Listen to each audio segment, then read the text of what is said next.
predict protein structure. We will see what do you mean by protein structure briefly, and we will see why there is a need to predict protein structure, and then some of the tools. And please keep in mind, this is just to give you an idea that there are some tools by which you can predict protein structure.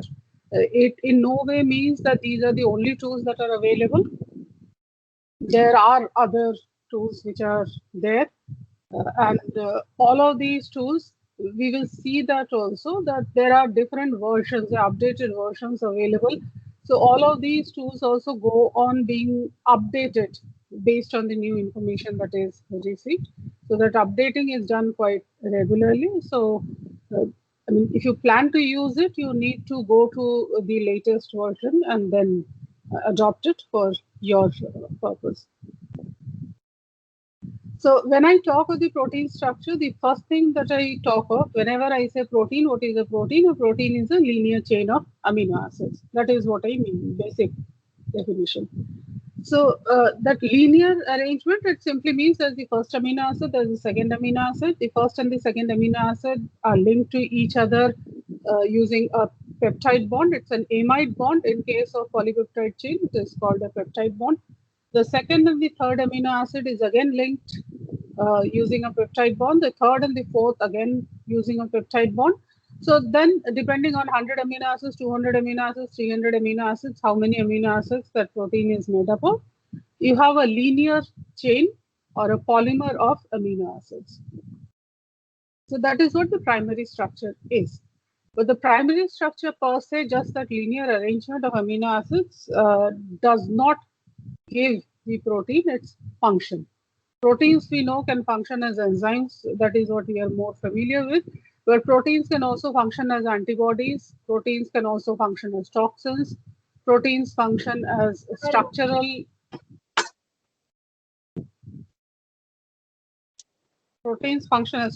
units. So like you have collagen, then there's keratin, elastin, etc. Then there are other functions. There are hormones. Proteins can function as hormones. Then they have functions where they carry oxygen, for example. So there are different kinds of functions that proteins have, but all of these functions arise from not the primary structure, not the linear arrangement, but from the way that linear arrangement is folded. That is something that is anywhere you read about protein structure, that is what you would come to know of. I mean, that is how it is presented. So if you visualize that linear arrangement of amino acids is a rope which is stretched. So a stretched rope is not stable. You know that. So if you have a clothing line, for example, on which you hang your clothes to dry, if you just keep it like that on the floor, it is not going to remain in an elongated or a stretched form. It will start folding on itself at different places. Right? So this then becomes the local organization. So local organization would mean that at different places in that rope, you have other kinds of structures being formed. So in case of proteins, these local organizations or these local structures are referred to as the secondary structures. And then once the protein folds, so you have distant parts of the protein coming close to each other, and how the protein folds will be decided by, to a large extent, is decided by the kind of function that the protein carries out. So that is what is the arrangement in space. But I think it's very easy to visualize also that the way this protein folds, what I call the three-dimensional architecture of the protein or the tertiary structure of the protein, is entirely decided by what are the amino acids that the polypeptide chain is made up of. So it is ultimately the primary structure of the protein which determines how it will fold. And that is important. Why? Because the folded structure of the protein is the one that will determine its function. Right? So although we say primary structure just a linear arrangement, that is the one that will decide what kind of protein it will give rise to, what kind of folded structure it will give rise to. So primary and secondary structures then become local structures. So these are regular structures. In between, you also have what I refer to as super secondary structures. So where secondary structures combine with each other to give rise to a higher order arrangement. And then you have arrangement in space. So these are not local arrangements. You can have the first amino acid interacting with the 100th amino acid because they come close to each other when the protein folds. So that is what is then referred to as the spatial arrangement, the arrangement in space. Some proteins, they have quaternary structures as well, not all proteins, but some proteins have quaternary structures, which means that they are made up of multimers. So more than one subunit coming together to give rise to the complete protein. Now, whether it depends on the protein, the subunits themselves may be functional. And when they come together, it improves upon the function of the protein. So for example, hemoglobin, you have different subunits. Each subunit is capable of carrying oxygen on its own, but the oxygen carrying capacity is limited. However, when these subunits come close to each other, there is a cooperative effect. When oxygen binds to the first subunit, it enhances the binding of oxygen molecules to the other subunits, which obviously then increases the oxygen carrying capacity of hemoglobin. It is also possible that individual subunits are inactive, and only when these subunits come together, it gives rise to a functional protein complex. So both ways is possible, but quaternary structure is limited to certain proteins. The tertiary structure is the one that for most proteins is considered to be the functional form. So when I talk of these kinds of structures, secondary structures, for example, so what do I mean by a secondary structure? Secondary structure would mean that if this is the linear arrangement of amino acids, then this linear arrangement has to start folding. And if you see this, this is, I mean, just by looking at it, it becomes very obvious. When we talk of amino acid, it means there is a central carbon, which is called the alpha carbon. Amino acid, so attached to it is an amine group and a carboxylic acid group. The third entity, we are talking of tetravalent carbon, so there have to be 4 substituents. Third entity is hydrogen. The fourth entity is the side chain, the R group. That can be acidic, it can be basic, it can be aromatic, it can be aliphatic, it can be non-polar, it could be something as small as hydrogen, which is the case of glycine. Everything else remains the same in any amino acid. So the amine group is constant, the carboxylate group is constant, hydrogen is constant. The only thing that varies is the nature of the R group, the side chain. So depending on whether it is an acidic side chain, it is a basic side chain, or some other properties, the property of the amino acid is decided. Now, if you see here, this is one alpha carbon. This white ball is hydrogen. This is one alpha carbon, nitrogen, carboxyl group. This is the carbonyl entity. So this is the amide linkage. And then this is the second alpha carbon of the next amino acid residue. So just by looking at it, it is very clear that the first and the second amino acids are actually on opposite ends of the helix. So the only linkage that they have between themselves is the covalent peptide bond. That's it. This amino acid here will interact with this amino acid, which is usually the fourth amino acid. The second amino acid here will interact with the fifth amino acid via hydrogen bonding.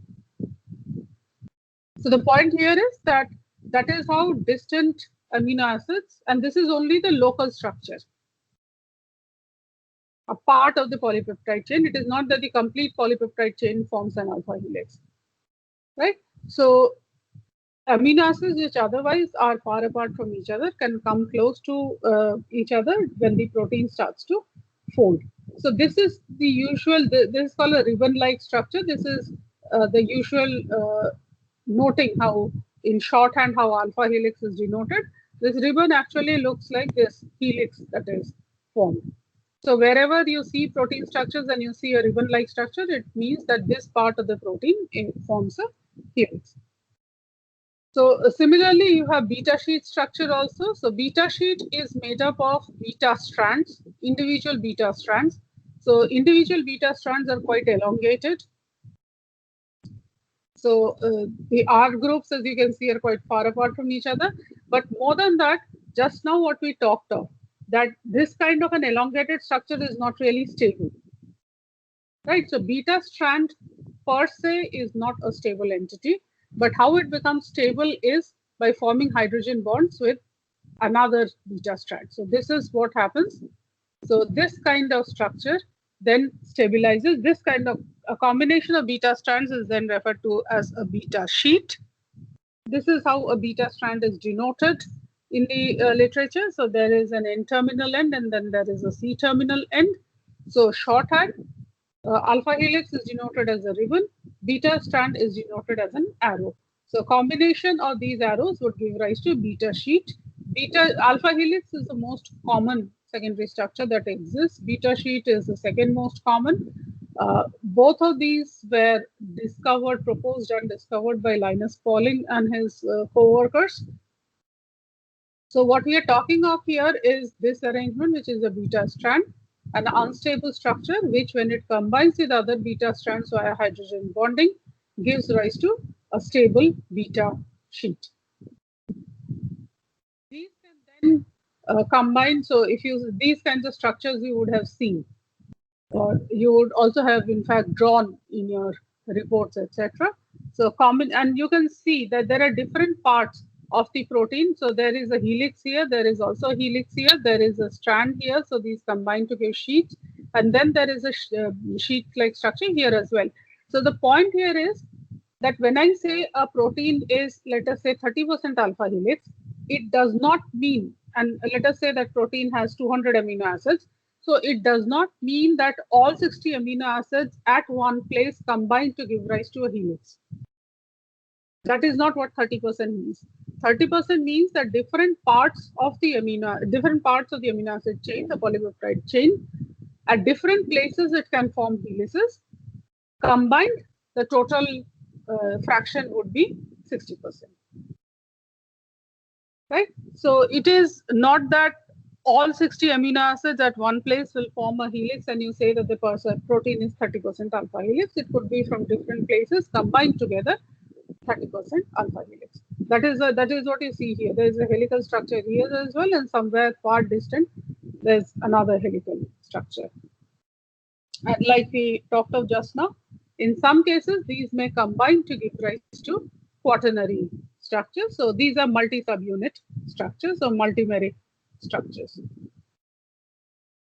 So based on this, then we now come to what the tools are, what the techniques are by which you can predict what kind of structure a protein molecule is likely to follow.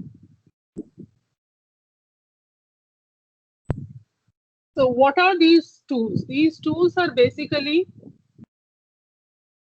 tools where you predict protein structure. That is what you will do. What these tools do mostly, and we will see, is that they take the information that is already available in the literature. Right?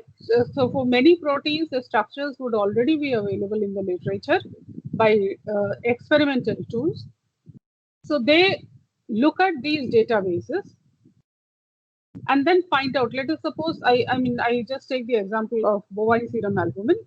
I look at its X-ray structure, and then what I now do is I try to see which part of it forms helix, which part of it forms beta sheet, random coil, etc. So like this, I take other proteins as well whose structures are reported. Experimentally, structures have been solved and have been reported. And I try to find out now which amino acids are more likely to form a part of the helix, which amino acids are more likely to be a part of the beta sheet. And with that, I make up a database. And then using this database, so basically what I'm looking for is similarity. So using this database, I now go to a new protein whose sequence I know, but I'm trying to predict what kind of structure it will form. And then try to say that this is the kind of structure the protein is likely to form. So what these tools do, what the structure prediction tools do is they search for similar sequences in a database, and based on the extent of similarity of these unknown sequence to the known structures that are already present in the database, they try to predict the protein structure and to some extent function. Why is that important? Why can't I simply solve the structure? Solving a protein structure, unlike small molecules, is not a very easy task. Right? Because it is not simply that, okay, I have this amino acid first, this amino acid second, this amino acid third. The structure is folding. I have no way of knowing which amino acid is coming close to which other amino acid.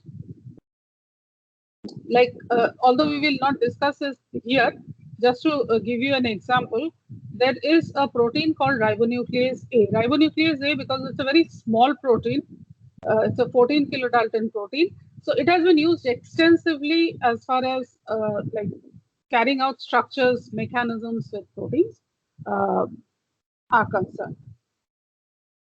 So ribonuclease A is also famous because you may recall, you would have read about Christian Anfinsen's experiment using ribonuclease A, for which he got the Nobel Prize, I think, in '74.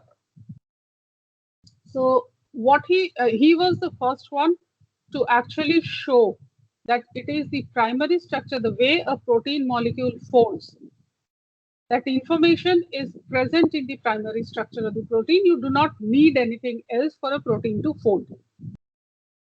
Later on, it was of course discovered that with bigger proteins, ribonuclease A is a small protein, so as long as the primary structure is there, it will fold. But for bigger proteins, you need some help. Those proteins also need some help.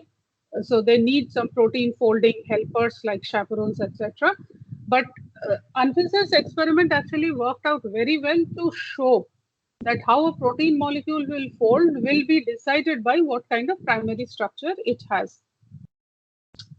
So what he did, it's a fairly straightforward experiment. So, and that is why we go on saying that it is not that you need very sophisticated, you need, of course, when it is needed, but more important is that if you have a question and you want an answer to that, what is more important is how you design your experiment so that it gives you the answer that you're looking for. So the question here was that how does a protein molecule fold? So is the information, whatever the primary structure is that enough for a protein to fold, or is something else required? So for this, what he did was he took ribonuclease, which is functionally active. It's an enzyme. Another advantage is that because it's an enzyme, so whether it has acquired its functional form or not, it's very easy to figure out, because if it is functional, then you will see enzymatic activity. So what he did was he took an enzymatically active ribonuclease and he denatured it. Denaturation tools are there. You add urea, the protein is denatured. Right? So now you have a linear polypeptide chain. And then what he did was he slowly started removing urea.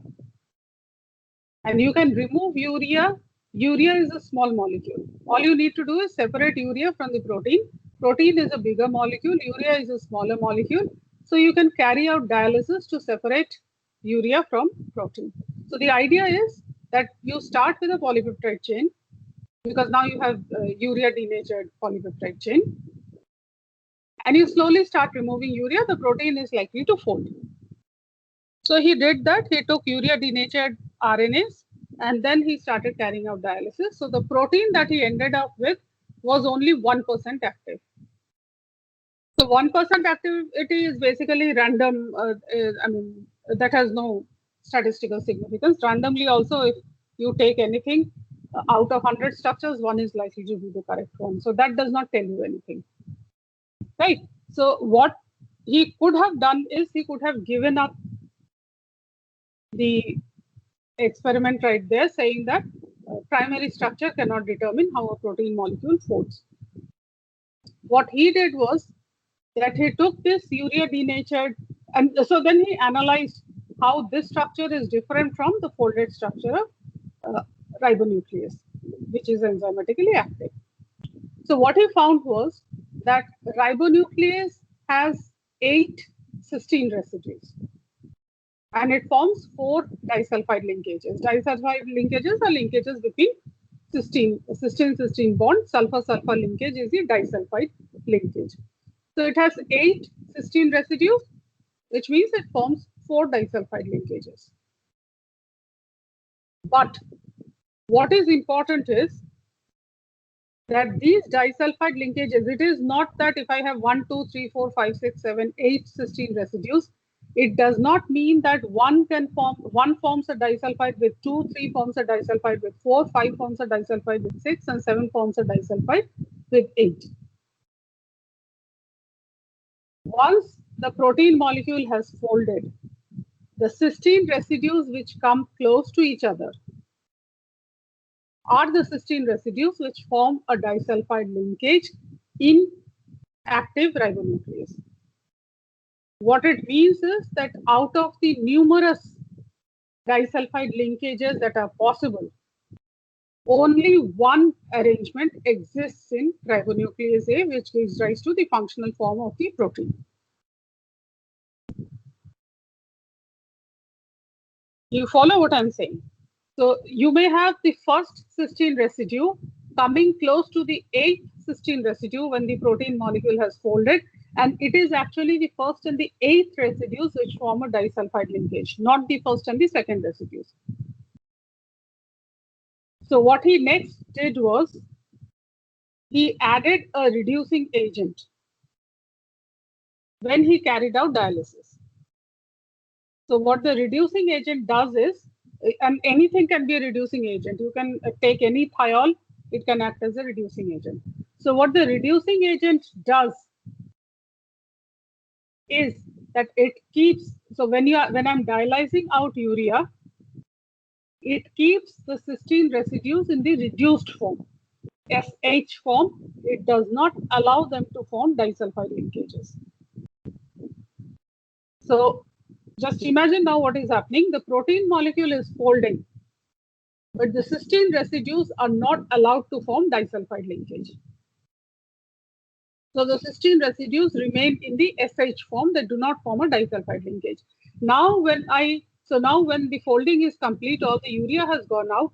Now what I do is I expose this to air. All I now need to do is to oxidize whatever reducing agent I have. So simply air oxidation is enough. It oxidizes the reducing agent that I have added.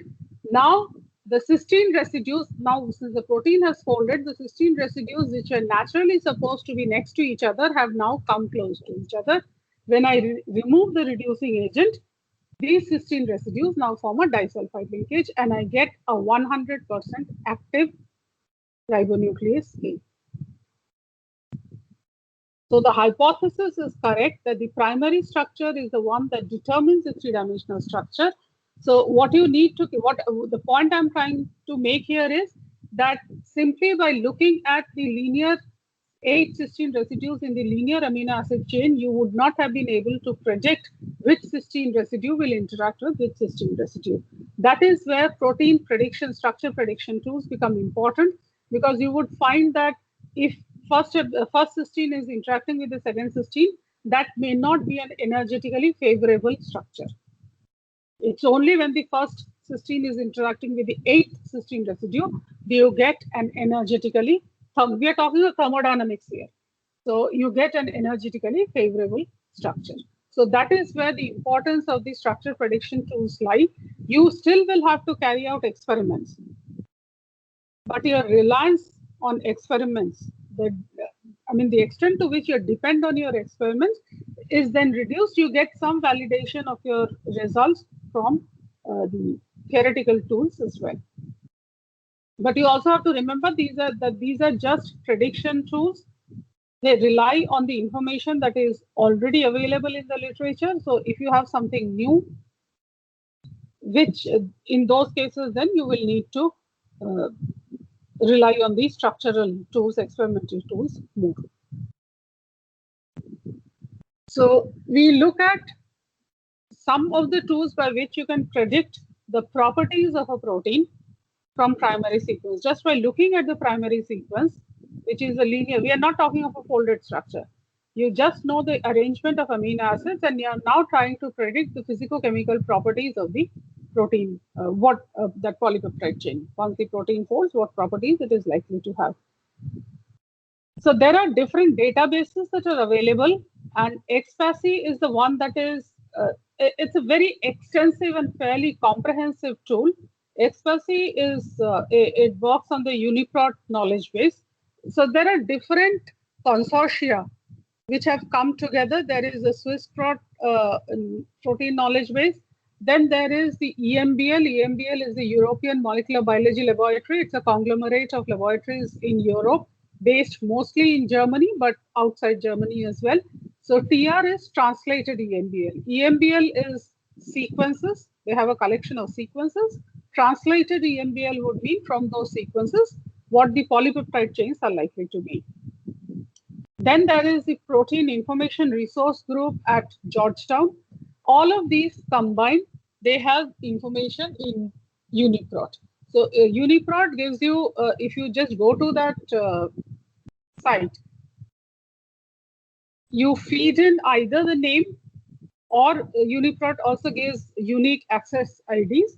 You feed in that ID, it will give you all what is known about the protein. These databases are maintained by the Swiss Institute of Bioinformatics, that is what maintains this XFASI also, and combined with the European Bioinformatics Institute.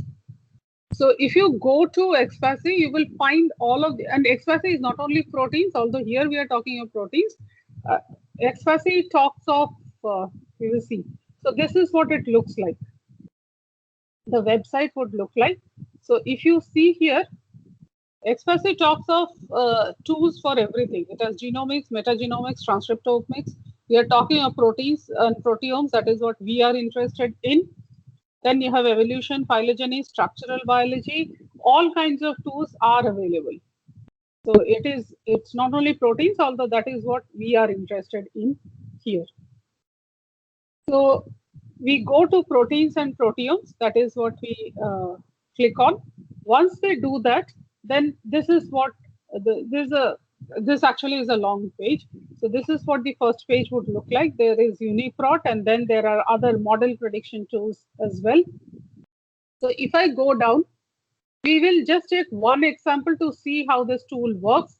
Now, of course, XFASI also has in the protein section, last year only, they have added COVID resources as well. But there are different kinds of tools. If you see here, this is TMPRED is prediction of transmembrane regions. So if you have a protein sequence, whether you are able to predict that it has transmembrane regions, because if you can predict that, then it becomes easier for you just by knowing a sequence, what its function is likely to be. That if it's a membrane bound protein or if it's a transmembrane protein, chances are that it could be functioning as a receptor. Right? Because that is where you would encounter transmembrane proteins the most.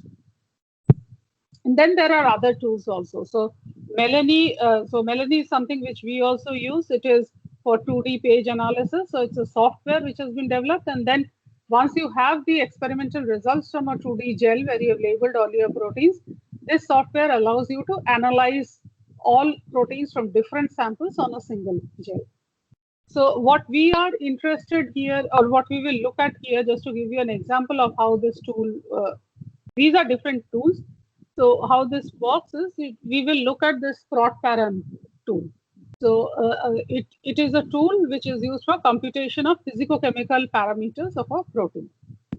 So what we are talking of is the prediction. You know the primary sequence, you know the linear arrangement of amino acids, and from there you are now trying to predict what the structure is, what the physicochemical properties are likely to be. Just 1 minute.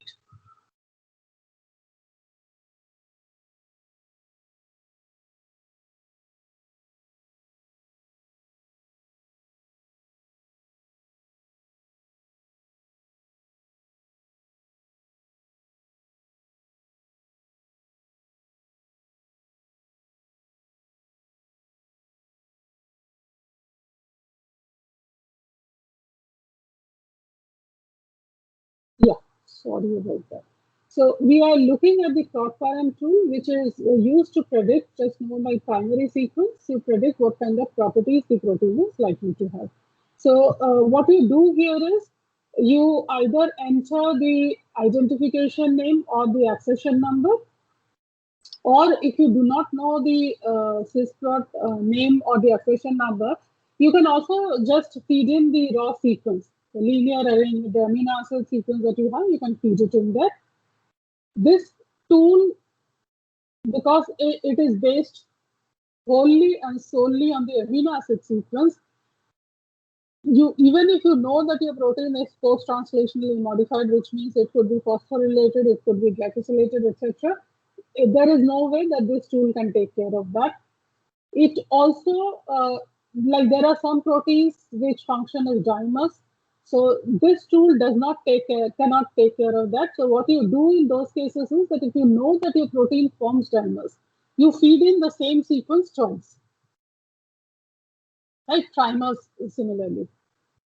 So we will see how it works. So all that it computes or all that it calculates, all its calculations are based on either the sequence of amino acids, what are the amino acids that the protein is made up of, or the N-terminal amino acid. What this tool also does is, so what I'm doing here is this amino acid has this properties, this amino acid has this properties, third amino acid has this properties.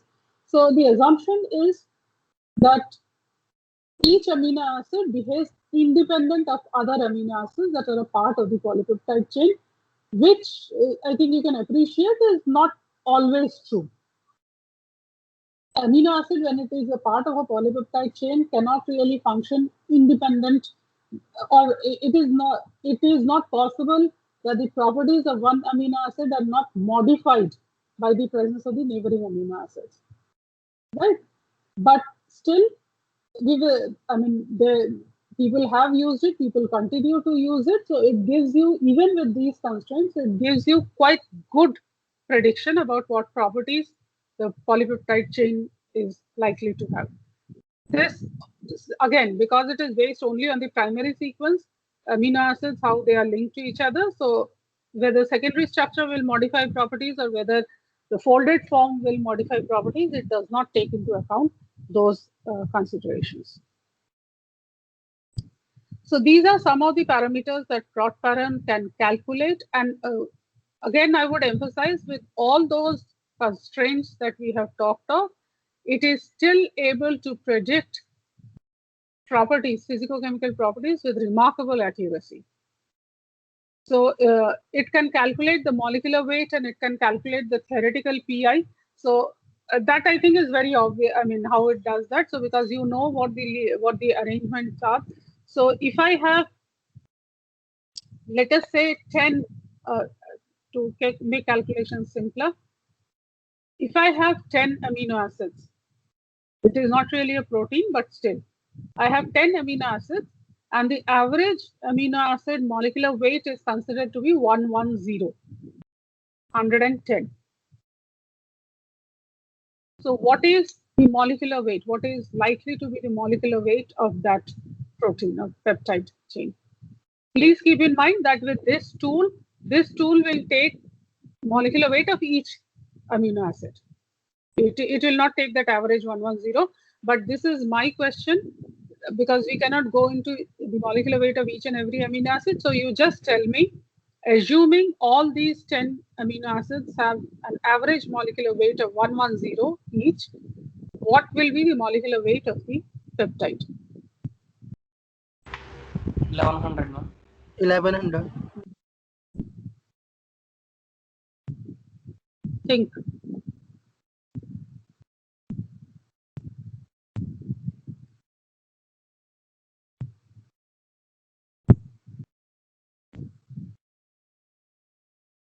Think.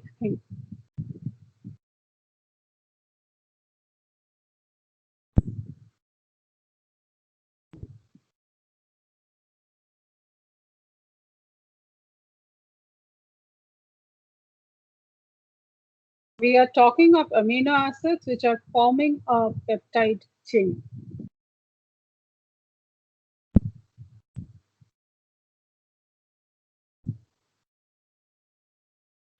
Ma'am, could you please repeat the question, ma'am, again? I'm asking the molecular weight of the peptide chain.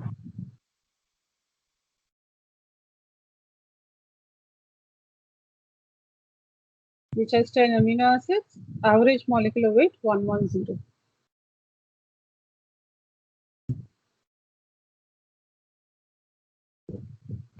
Ma'am, it will be 1100 minus 9 times weight of water. Very good, very good. So that's what I said. The amino acids is a part of the peptide chain. So when one amino acid forms a peptide link with the next amino acid, there is loss of water. Right? So we are talking of 1100 minus 162, I think, which will be the molecular weight of the peptide chain. So that is something that you need to keep in mind. There is loss of water. So it is 10 minus 1 molecules of water that are lost. Theoretical pI or theoretical isoelectric point. So isoelectric point is the pH at which the net charge on a protein is 0. It is not that the charge on the protein is 0. You may still have individual amino acids which are charged. But when I say the net charge is 0, it means that the plus charges balance the minus charges. So in here also, since I know the pI of each amino acid, I know the pH at which each will exist as a zwitterion. So I can then calculate an average and then turn, and we will see it is very close to, it's not exactly the same, but it is very close to the actual pI of the protein. It can also tell you about the amino acid and atomic composition. That I think is obvious. It will tell you how many carbons, how many hydrogens, how many nitrogens. It can also tell you about the extinction coefficient. This is important. This is very important because Lambert-Beer's law, if I know the extinction coefficient, I can find out the concentration of the protein. Right? So what this does is, it calculates the extinction coefficient of the protein. This is E here is the extinction coefficient of the protein. Extinction coefficient is the absorbance at 280 nanometers. We are talking of the absorbance at 280 nanometers. So at that wavelength, you only have 3 chromophores. There is tyrosine. Tryptophan is a major chromophore, of course, and then cysteine. So I know the extinction coefficient of tyrosine, the amino acid. I know the extinction coefficient of tryptophan. I know the extinction coefficient of cysteine. So that multiplied by how many tyrosines the molecule has, the protein has, how many tryptophans the protein has, how many cysteines the protein has. In this case, it is the cysteine, the disulfide linkage. So with this, now whether a protein, whether cysteine residues in a protein will form disulfide bridges or not is entirely up to the protein. It is not necessary that just because, like in ribonuclease, we discussed that it has 8 cysteine residues, that all cysteine residues will be involved in forming the disulfide linkage. That is not necessary. Right? So because that is not necessary, it can remain either a cysteine, which is a reduced form, or it can exist as a cysteine, which is the disulfide bonded form. So there are 2 tables that are produced. One table which predicts the extinction coefficient of the protein, assuming that all cysteines are reduced. The second table assumes that no cysteine residue appears. So all cysteine residues are disulfide linked. So it produces 2 tables, and then depending on the other data that you gather, you can decide which table is likely to be true, because with other experimental tools, you may be able to figure out. A simple reducing SDS page will tell you whether your protein has disulfide linkages or not. So based on that information, then you can decide whether you will use the first table or whether you will use the second table. What this tool, and this is where it becomes very interesting, although we are simply talking of the linear arrangement of amino acids, this tool is able to predict the stability of the protein inside the cell, which is the in vivo half-life. It is also able to predict in many cases. In vivo half-life is not that important because anyway that is inside the cell. But what is more important for my purpose is that I want to use that protein for my use. So maybe pharmaceutical, some therapeutic use, maybe an industrial use or wherever. So for me, more important is the stability outside the system. In a test tube, how long it is stable. So that is the in vitro stability.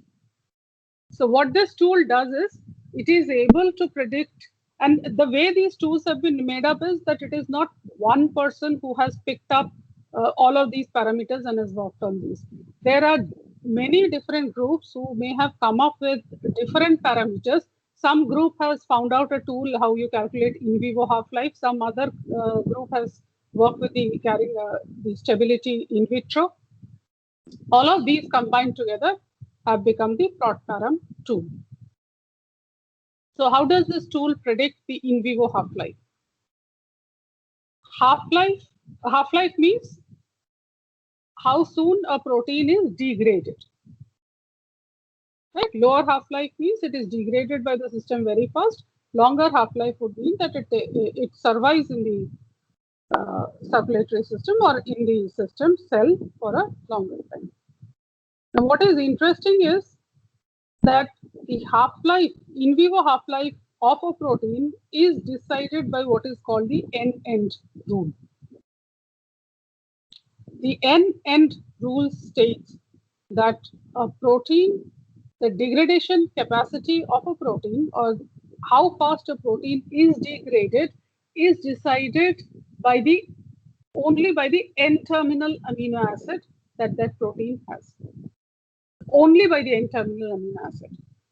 And whether that is true or not, you can see here, this example is with beta-galactosidase. This is how these people worked it out.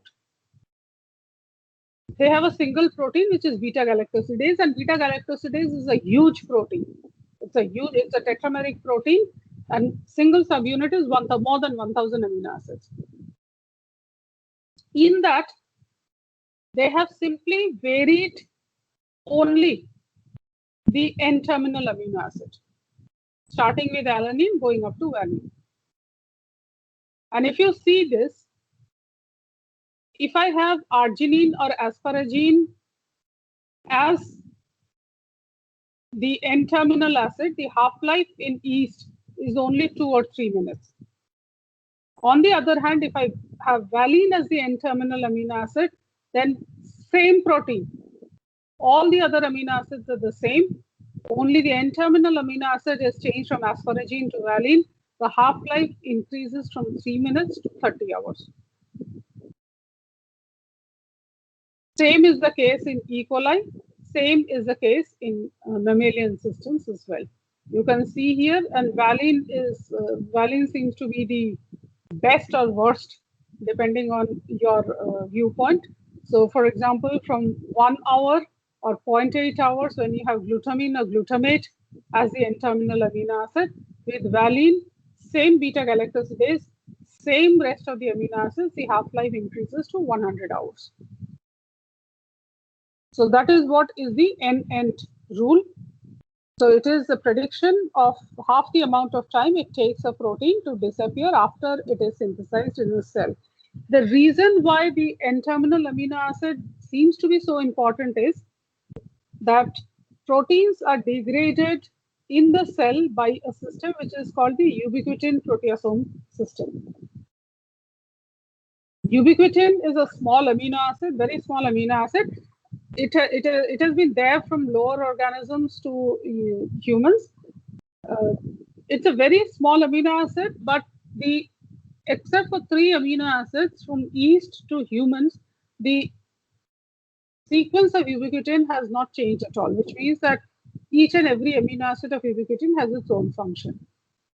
It is called ubiquitin because it is what I said, it is present everywhere, so it's a ubiquitous protein. When ubiquitin, the way ubiquitin degrades the protein is, ubiquitin when a protein is to be degraded, ubiquitin is a protein. The protein that is to be degraded is another protein. So these two form a covalent linkage with each other. So the protein gets ubiquitinated, and this ubiquitinated protein, so ubiquitination is then a mark. Ubiquitination is also referred to, if you read the literature, it's also referred to as the kiss of death. Ubiquitinated proteins are then taken to the proteasome where they are degraded. Ubiquitin is recycled back. So ubiquitin, when it is linked to a protein, it forms a covalent linkage with the N-terminal amino acid of the protein, target protein. That is where the importance of the N-terminal amino acid comes, depending on what kind of N-terminal amino acid is present and, of course, what system it is. If you see this carefully, it is in a case of yeast, arginine and asparagine as N-terminal amino acid show similar half-lives of beta-galactosidase. On the other hand, in E. coli, their half-lives are vastly different. So it also depends on the system. Right? But all of this prediction is coming only from the sequence of, it does not matter how the protein is folded. Right? So that is what happens in vivo. For our purpose, what is more important is the instability index. The instability index is the stability, prediction of stability in a test tube or in vitro. So what these people had done is, and this original paper is from CCMB Hyderabad. So what they have done is, they have worked with 32 stable proteins and 12 unstable proteins. These are proteins whose stabilities are already known, right? They looked at them in great detail, and then what they found was, so protein means there is an amino acid linked to another amino acid, so it's a dipeptide, tripeptide, tetrapeptide, like that it goes on. So what they found was that in these cases, for stable versus unstable proteins, there are certain dipeptides, so which means two amino acids linked to each other, certain dipeptides which occur more commonly in more stable proteins, certain dipeptides which occur more commonly in less stable proteins. Right? So if I have 100 amino acids, so I can build up actually 99 dipeptide linkages, 1 to 2, 2 to 3, 3 to 4, like that I can build up linkages. Each dipeptide has its weightage, right? Depending on whether it is more stable or whether it is less stable. If it is less stable, the weightage is higher because we are talking of instability index. If it is stable, if the dipeptide is likely to occur in a more stable protein, then, or occurs more commonly in more stable proteins, then its weightage is lower. So the instability index is calculated as 10 over L, where L is the length of the sequence, how many amino acids, and then it is a summation of different dipeptides that exist in the protein. So it exists from I equal to 1 to L minus 1, and this is the DIWV is the instability weight value for the dipeptide starting at position I. So it's a summation sign, you have sigma here. So it is summed over all the dipeptides that are present in a protein, and then if this value turns out to be less than 40, the protein is considered to be stable in vitro. If a protein, the instability index comes out to be more than 40, the protein is considered to be unstable in vitro or unstable in vitro. Right? And all of these predictions we are doing simply from the primary sequence of the amino acid. Apart from instability index, which is simply the instability or stability in vitro, in many cases, the thermodynamic stability of the protein also becomes important, especially when you are planning to use enzymes for industrial purposes. You would like them to be used at higher temperature. So in those cases, you calculate the aliphatic index.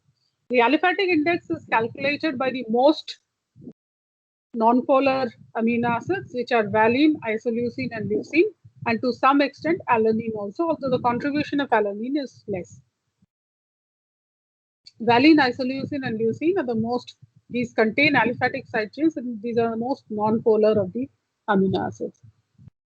So if this factor is high, it is considered to be good for the protein as far as thermostability is concerned. So when you calculate the aliphatic index, it's regarded as a positive factor for the increase of thermostability of globular proteins. So the aliphatic index is the relative volume occupied by the aliphatic side chains. So this is the mole percentage of alanine, and then there is weightage.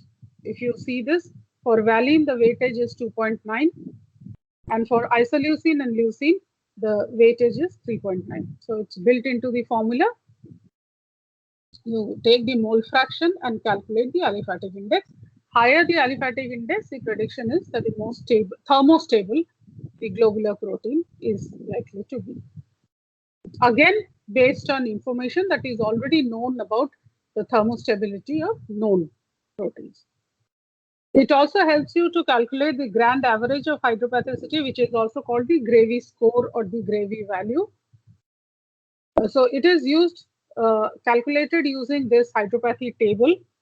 So this Kite Doolittle hydropathy table, what it has done is it takes every amino acid, individual amino acid, and then it calculates the transfer free energy from non-polar solvent to water. What it means is, I mean, instead of going into the definition, you just imagine R is arginine. Arginine has a guanidine and nitrogen, so it's highly charged. It's a basic amino acid. So we are talking of arginine in non-polar solvent, the same way as you do extraction, and now you add water to it.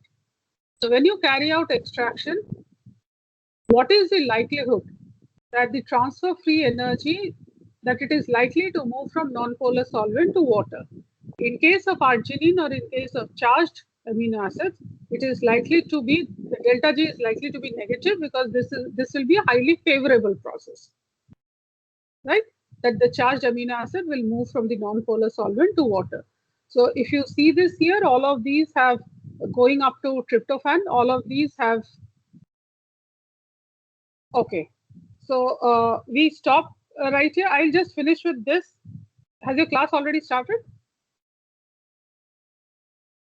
Yes, ma'am. Okay, fine. Then we will stop here. What about after 12?